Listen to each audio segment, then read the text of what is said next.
You want a rifle? At your age? The laughter rolled across the firing range like a gust of dry wind sweeping over gravel. A few Marines exchanged smirks. Others shook their heads. Some didn't even bother hiding their amusement. Standing near the registration table was Samuel Walker, 82 years old, his shoulders slightly bent with age, his faded olive jacket hanging loosely from his frame. His gray hair moved gently in the afternoon breeze as he looked past the young Marines and out toward the distant hills beyond the range. He didn't react to the laughter. He didn't argue. He didn't defend himself. The silence seemed to irritate them even more. Camp Ridgeline's long-range qualification event had already turned into a frustrating day. The steel target positioned 1,600 yards downrange remained untouched despite hours of attempts. Spotters adjusted optics. Instructors reviewed wind data. Ballistic computers displayed neat calculations on bright screens. None of it seemed to matter. Every shot missed. The distant target stood untouched beneath the shimmering waves of rising heat. Corporal Ethan Brooks leaned against a shooting bench, folding his arms across his chest. At 24, he carried himself with the confidence of someone who believed modern technology had solved every problem worth solving. His rifle rested beside him, immaculate and expensive, fitted with enough accessories to impress anyone who walked by. When he noticed Samuel approaching the registration area, his grin widened immediately. "Sir, this isn't a museum exhibit," Brooks called out. More laughter followed. "We're running sniper qualifications today." Samuel finally stopped at the table. His pale blue eyes moved from the paperwork to the firing line. The distant target gleamed faintly beneath the sun. "I'd like to borrow a rifle," he said. His voice was calm and rough with age, barely louder than the wind itself. For a moment, nobody spoke. Then the entire group erupted again. A few Marines laughed so hard they nearly dropped their hearing protection. One of them slapped the shooting bench while another pointed toward the old man as if he'd just delivered the funniest joke of the week. Samuel remained perfectly still. The afternoon sun reflected softly off the steel barricades. Dust drifted across the range road. Somewhere in the distance, a range flag snapped sharply in the wind. Brooks pushed himself away from the bench and walked closer. "A rifle," he repeated. "You know the target is 1,600 yards out there, right?" Samuel looked toward the horizon again. "Looks about right." Brooks laughed. "Looks about right," he echoed to the others. "Did you hear that?" More chuckles followed. Yet while most of the Marines focused on the old man's age, Samuel seemed focused on something entirely different. His eyes moved slowly across the terrain. He watched the range flags. He studied the movement of dry grass along a distant ridge. He noticed the heat waves dancing above the rocky ground. Tiny details nobody else appeared to be watching. Lance Corporal Ryan Foster stood quietly near the spotting scopes. Unlike the others, he wasn't laughing. He noticed where Samuel was looking. The old man's eyes weren't wandering. They were reading the landscape, measuring it, understanding it. The realization left an uncomfortable feeling in Ryan's stomach. Around him, the jokes continued. The laughter grew louder. But Samuel Walker simply stood there facing the distant target, calm and patient, as if the outcome of the day had already been decided long before anyone else realized it. Corporal Ethan Brooks watched as Samuel Walker reached the shooting bench, his hands steady despite the slight tremor in his back. The old man adjusted the worn leather strap of the rifle over his shoulder, inspecting it with calm precision, fingers tracing familiar lines along the stock. Around him, the younger Marines continued to exchange glances, smirks never fading from their faces. Brooks leaned slightly forward, muttering under his breath, but loud enough for others to hear, comments dripping with skepticism. The air was thick with the metallic scent of spent brass and dry dust stirred by the morning wind. Samuel crouched slightly, resting the rifle lightly against the sandbag, and raised it toward the far target. His eyes, pale blue and unblinking, scanned the flags along the range, noting their subtle movement, the wavering heat shimmer above the rocky hill, the small tufts of dry grass swaying along the ridge. He did not speak. He did not acknowledge the laughter that continued to echo. Lance Corporal Ryan Foster, standing near the spotting scope, observed Samuel's methodical motions. There was a calm deliberation to the old man's preparation, an almost imperceptible rhythm as he adjusted his stance, accounted for distance and wind, and aligned the sights. Brooks shook his head, stepping closer, pointing toward the target with a finger. "It is a long shot for anyone," he said, voice laced with mockery. "Even the best marksman would struggle with that distance." Samuel merely nodded once, minimal and deliberate. He drew in a deep breath, exhaled slowly, and pressed the trigger. The faint click of the rifle echoed, subtle against the background of dry gravel and distant machinery, and for a brief moment, nothing happened. The target appeared untouched. Some of the younger Marines laughed again, voices louder this time, certain that their ridicule had been justified. Samuel adjusted his jacket, the worn fabric shifting just enough to reveal a small, faded patch sewn inside the sleeve. It caught the morning sunlight for a moment, a glimmer of silver thread worn by decades of use. Ryan's eyes widened slightly as he caught the detail. Something about the insignia felt familiar, though he could not place it immediately. The other Marines were oblivious, still focused on their amusement, still leaning into their assumptions about the old man. Samuel crouched again, raised the rifle, and took careful aim. His movements were deliberate, each adjustment precise, measured against unseen variables that only experience could reveal. He exhaled, slowly, a breath that seemed to carry the weight of countless years, and squeezed the trigger once more.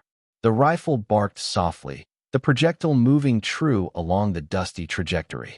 The steel target quivered slightly, an almost imperceptible shift, but enough to silence the immediate laughter around him. Samuel lowered the rifle and stood, posture straightened, eyes calm, yet somehow more intense than before.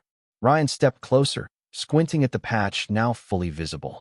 The detail, the emblem, the worn edges spoke of history and service long past, the kind of service that demanded respect. Around them, the range grew quieter, the wind carrying a low hum across the firing line, dust settling in the wake of the commotion. As the other Marines finally noticed the change in the atmosphere, the unspoken acknowledgment of skill and history that was more potent than any words could convey.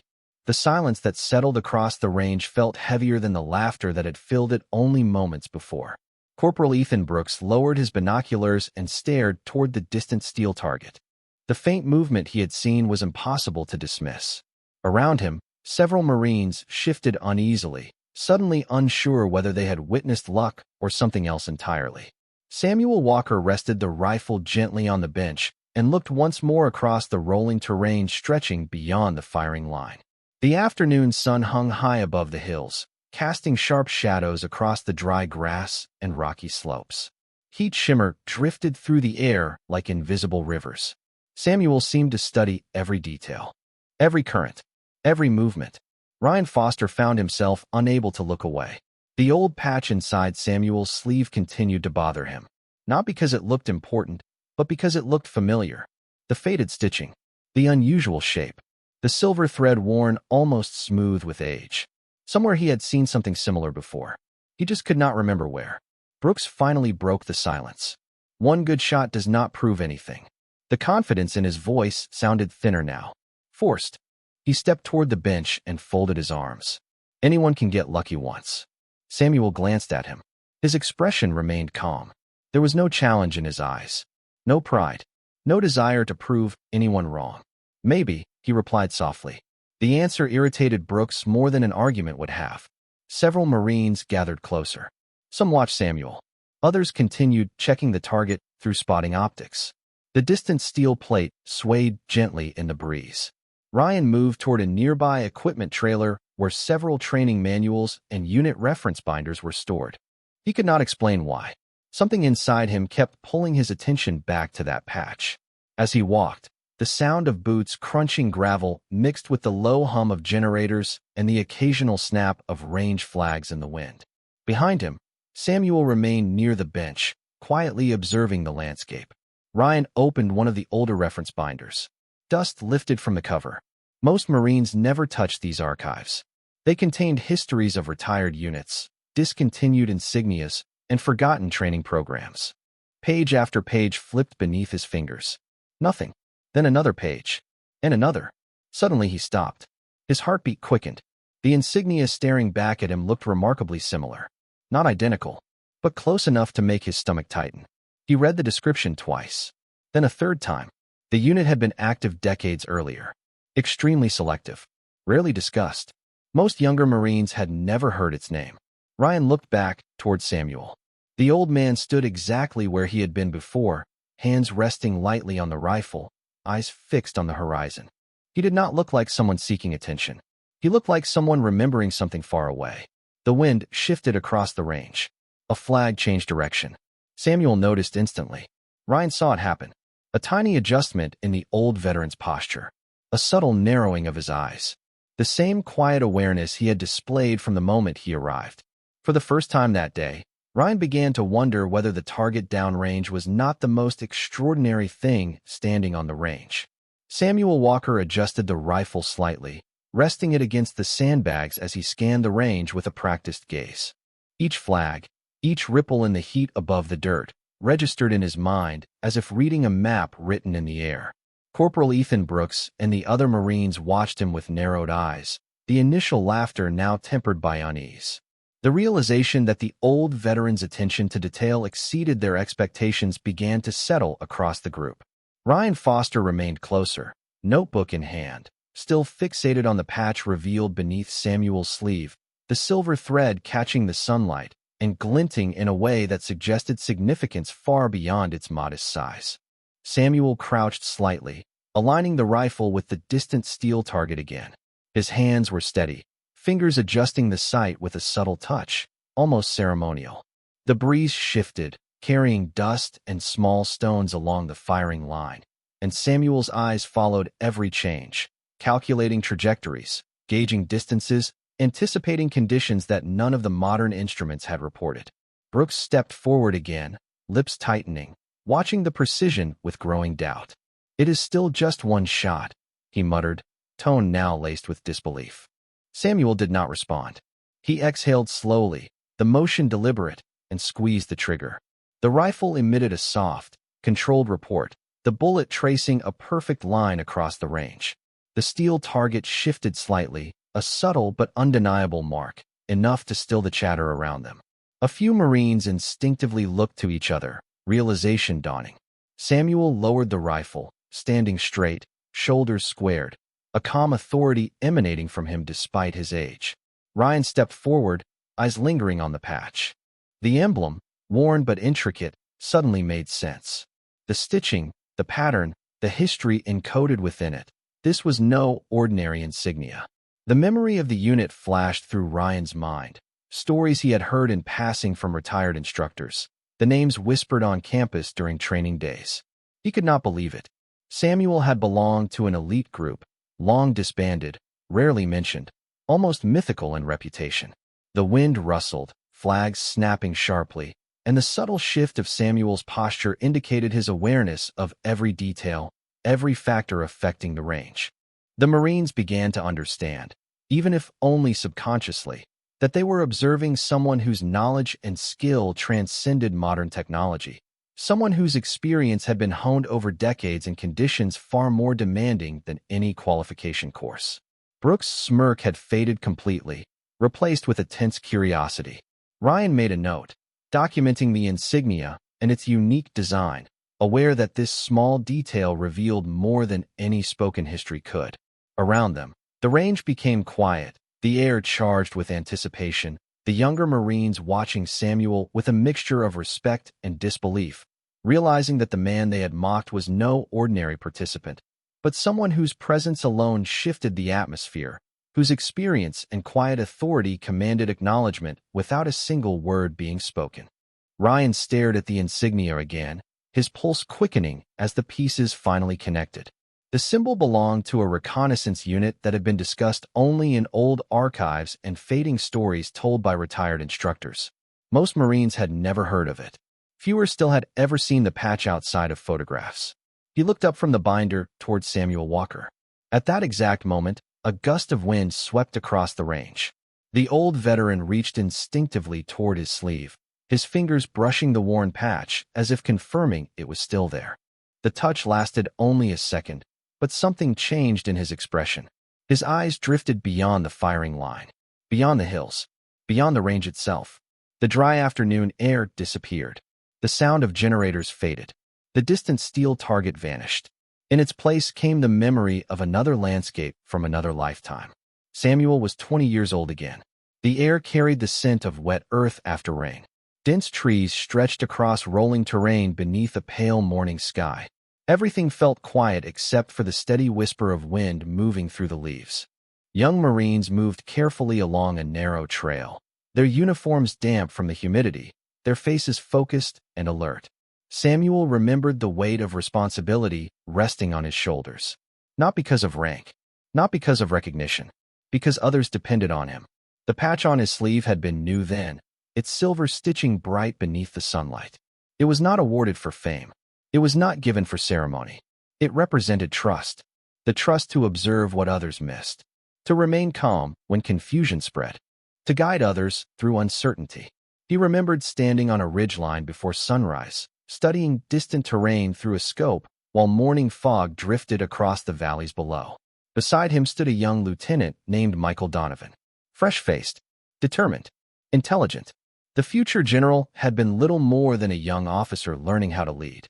Samuel remembered how often Donovan had asked questions, how carefully he listened, how seriously he treated every lesson. The memory sharpened. Samuel could still hear the lieutenant's voice carried by the wind. "How do you always know where to look?" Donovan had asked. Samuel had smiled back then, a rare smile. "The landscape always tells you. Most people just do not listen." The memory lingered for a moment longer. Then another image surfaced. The same patch, the same ridgeline, the same young lieutenant standing silently after a difficult operation. No speeches, no applause, just a simple handshake beneath the morning sun. Respect earned without a single word needing to be spoken. The memory dissolved as quickly as it had appeared. Samuel blinked once. The modern range returned. The heat shimmer danced above the dirt once again. The steel target stood far downrange. Marines watched from every direction. Ryan remained frozen beside the archive binder, unaware that he had just uncovered a piece of living history. Samuel lowered his hand from the patch and looked toward the horizon. His expression returned to calm neutrality. Yet somewhere deep inside, the echoes of that long-ago morning still remained, carried quietly across the decades like a voice the wind had never forgotten. The range remained unusually quiet as Samuel Walker lifted the rifle once more. No one laughed now. Even the Marines who had spent the morning trading jokes stood silently behind the firing line. The dry wind swept across the open terrain, carrying fine dust over the gravel and tugging at the range flags positioned downrange. Samuel studied them carefully. One flag pointed left. Another barely moved. Farther out, a third shifted in the opposite direction. Most shooters saw confusion. Samuel saw a pattern. His eyes narrowed slightly as he followed invisible currents moving through the valley between the firing line and the distant steel target.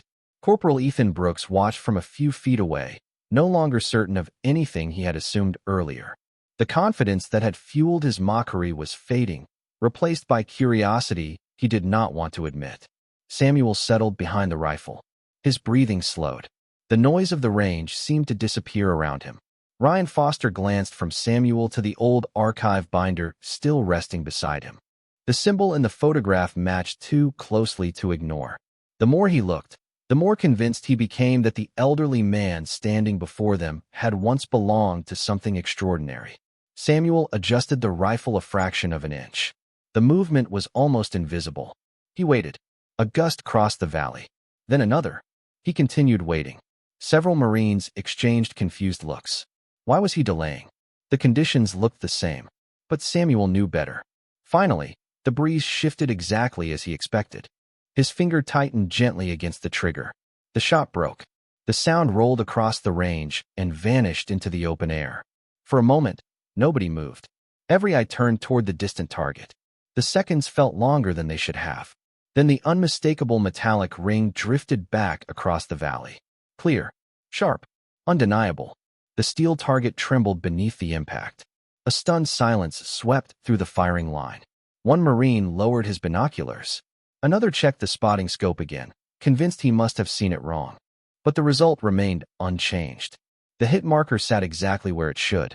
Samuel slowly stood and rested the rifle on the bench. His expression remained calm.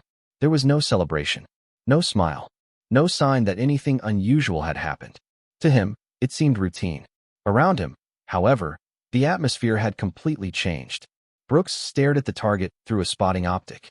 The impact was centered far closer than any attempt made that morning. His jaw tightened.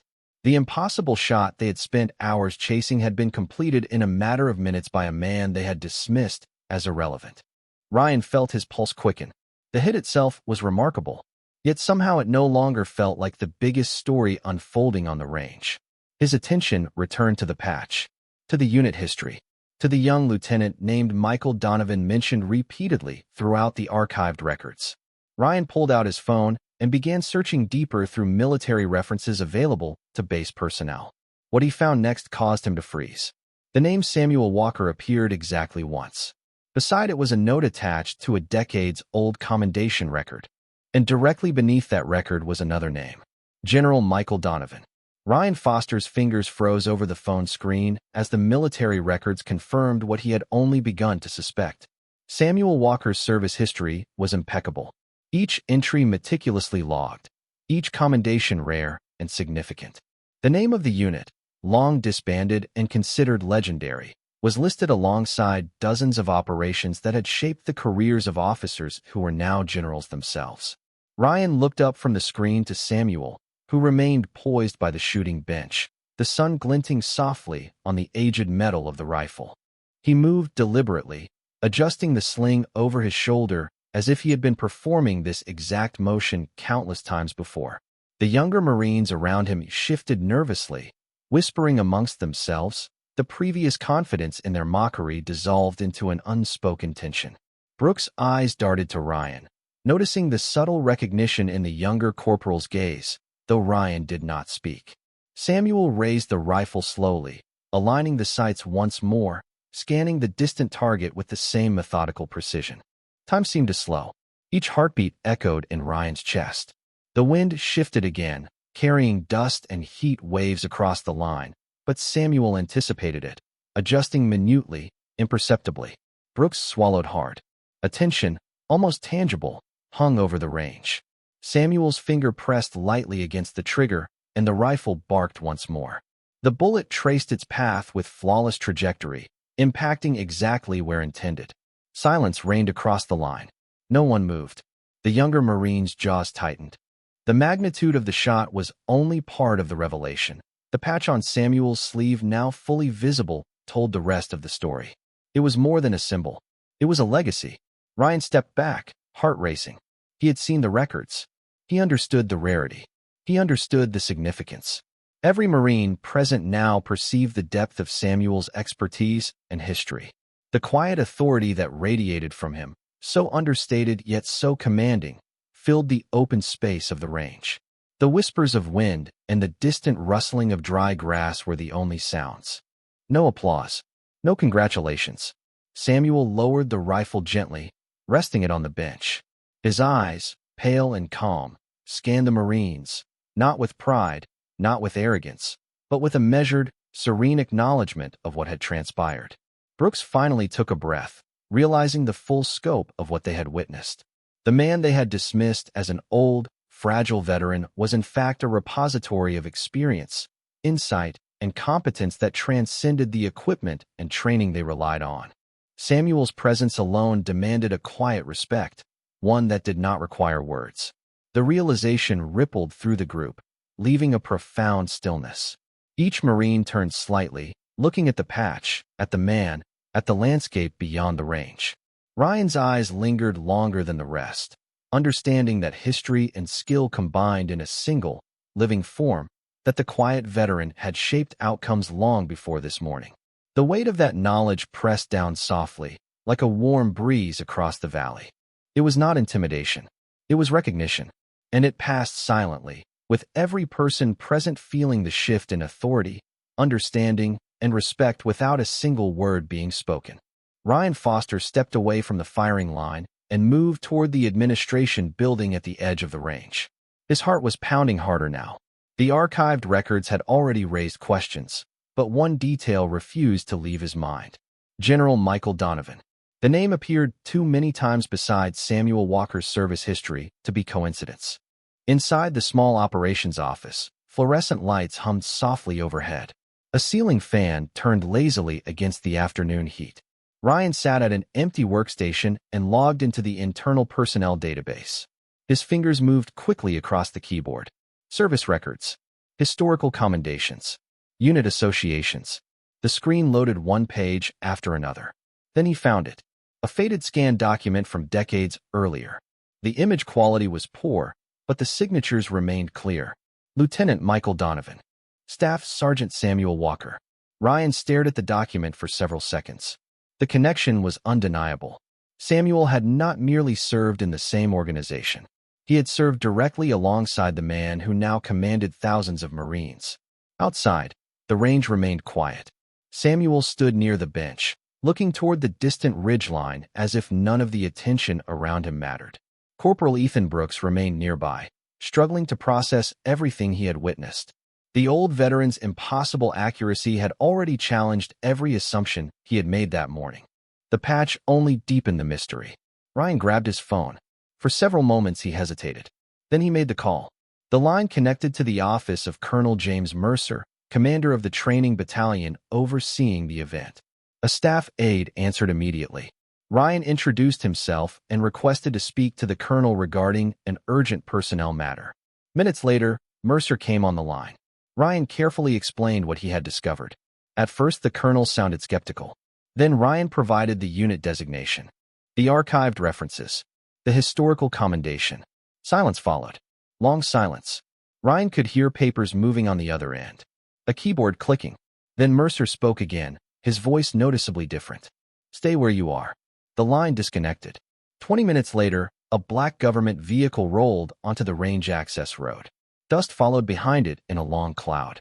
Marines turned toward the approaching vehicle. Conversation stopped. Colonel Mercer stepped out immediately, carrying a folder beneath one arm.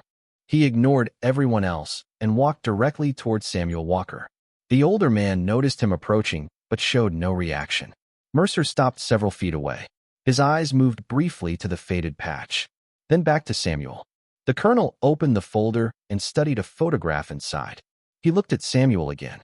The resemblance was unmistakable despite the passing decades. For a moment, neither man spoke. The afternoon wind swept across the range, rattling the flags and stirring loose gravel. Finally, Mercer closed the folder. His expression had become unusually serious. Around them, dozens of Marines watched in complete silence. Then the colonel reached into his pocket, removed his phone, and placed a call. The moment the connection was established, he stood straighter. Sir, he said quietly, I believe you are going to want to hear this personally. General Michael Donovan arrived at the range moments later, his presence commanding immediate attention without a single word. He stepped onto the gravel, boots crunching softly, and scanned the line of Marines standing in quiet formation. His eyes settled on Samuel Walker. For a long second, neither man moved. The general's expression was unreadable, measured, betraying nothing of the recognition forming behind his steady gaze. Samuel shifted slightly, a subtle acknowledgment of the man who had once been a young lieutenant he had guided through difficult operations decades earlier. The heat shimmer above the range seemed to pause in that moment, carrying only the quiet of anticipation. Ryan Foster, standing a few feet away, felt his chest tighten. He had never seen anyone hold such weight in silence before. Around them, the Marines maintained rigid posture, eyes flicking between Samuel and the general, understanding that something monumental had quietly taken place. General Donovan raised his hand slowly and performed a crisp salute. Samuel returned it, the gesture precise, respectful, and silent. The range held its breath. A breeze passed across the line, moving flags, stirring dust, but nothing disturbed the moment. Brooks felt the shift in the air, the gravity of presence that no demonstration or report could replicate. The general spoke only once, voice low, yet carrying across the short distance. Samuel Walker, your service has been remembered. Your dedication has not been forgotten. There was no applause, no cheering. The words hung in the air, more powerful for their simplicity. Samuel inclined his head slightly, eyes meeting Donovan's, a nod that conveyed recognition, history, and shared understanding. Then he stepped back, lowered the rifle gently, and rested it against the bench. The younger Marines remained silent, absorbing the reality that the man they had mocked had accomplished what they could barely comprehend and had earned the absolute respect of one of their highest-ranking officers. The general continued to stand a moment longer, observing Samuel, then slowly pivoted and began walking toward his vehicle, leaving the line in a profound hush. Samuel adjusted his jacket, covering the patch once more, and turned toward the distant target. The afternoon sun cast long shadows across the range, and for a while, only the whisper of wind and the soft rustle of dry grass filled the silence. Brooks exhaled quietly, realization dawning on him. The lesson had not been shouted or demanded. It had been lived and observed. Ryan Foster lowered his gaze, watching Samuel as he shouldered the rifle once again, but this time with no audience, only purpose. Each movement of the veteran carried weight and history. The young Marines looked to one another, unspoken understanding passing silently among them. Samuel raised the rifle briefly, adjusted the sight, and released a measured breath. The day's tension seemed to dissipate into the soft air. No words were necessary. The respect had been earned. The range returned to its routine sounds, the distant mechanical hums, the occasional click of optics, yet beneath it all lingered the quiet authority of a life lived with skill, integrity, and service. Samuel Walker walked off the line slowly, each step deliberate, leaving behind a lesson etched not in loud proclamations, but in the silent acknowledgment of those who had witnessed the moment. The young Marines remained still, each carrying the weight of understanding, and Ryan Foster finally whispered under his breath, more to himself than anyone else, "Some legends do not need recognition. They only need to be remembered."